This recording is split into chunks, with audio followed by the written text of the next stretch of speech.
Have you ever noticed how some things don't just grow, they kind of explode?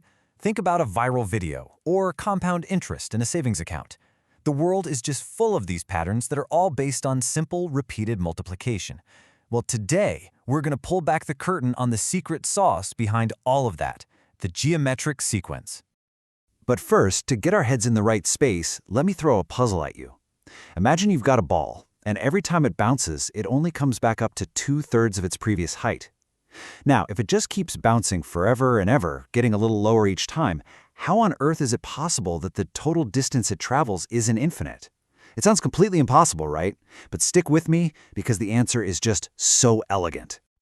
And the answer to that mind bender and so many other things you see every day can be explained by one single, powerful idea in math. So let's break it down, piece by piece. Our journey starts with the absolute basic building block of it all. See, this isn't about just adding numbers in a nice, neat line. It's all about multiplying them.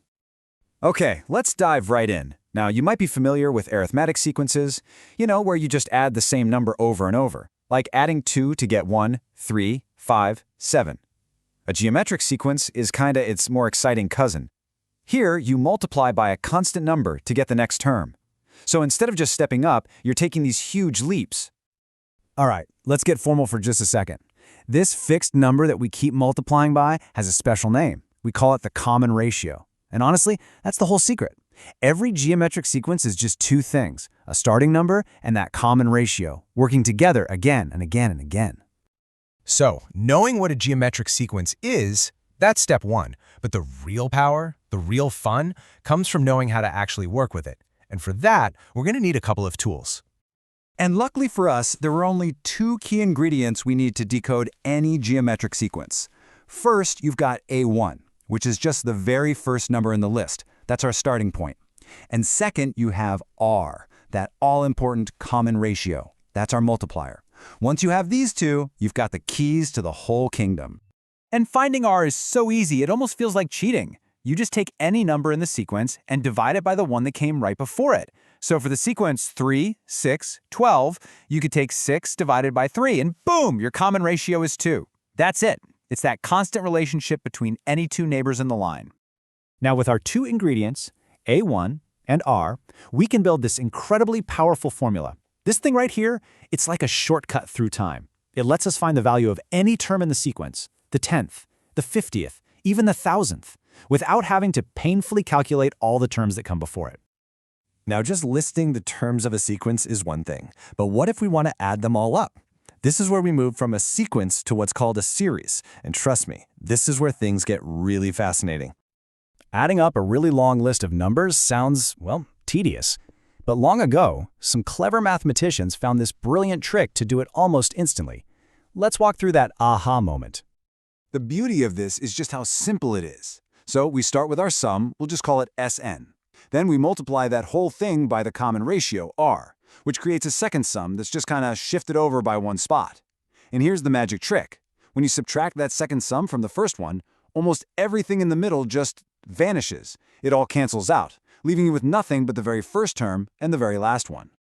And that simple little subtraction trick leaves us with this beautiful, compact formula. With this, you can find the sum of the first n terms of any geometric series, just by knowing where you started and what you're multiplying by. It's so powerful. Okay, so we can now add up a finite number of terms, 100, 1,000, no problem. But what happens if the sequence just keeps going forever? Can we actually add up an infinite number of things? This just feels like a paradox, doesn't it?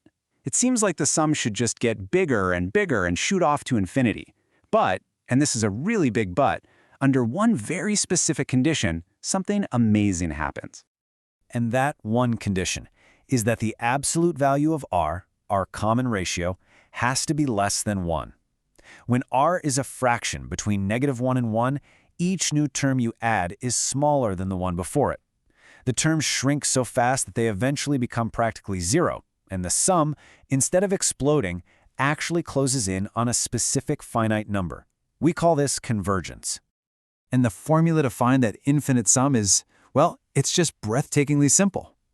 It's just the first term divided by 1 minus the common ratio. All of that mind-bending complexity of infinity just distilled into one beautiful, clean equation. Okay, this is all great in theory, but where does it actually show up in real life? Let's take what we've learned and use it to solve some actual problems. Let's go all the way back to our bouncing ball. The total distance is actually two different infinite series put together.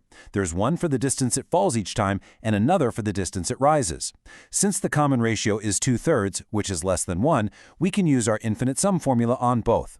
The falling distances add up to exactly 81 feet, the rising distances add up to 54 feet, giving us a total, completely finite travel distance of 135 feet. Mystery solved. And here's another really cool application. A repeating decimal, like 0.181818, is actually a secret infinite geometric series. The first term is 18/100, and the common ratio is 1/100. We just plug those into our infinite sum formula, and it spits out the exact perfect fraction, 2/11. It's a way of finding perfect precision in what looks like an endless number. So, when you get right down to it, geometric sequences aren't just a math exercise. They're a fundamental pattern of growth and decay that's all around us. They describe how money grows, how populations expand, and even how a bouncing ball comes to a stop.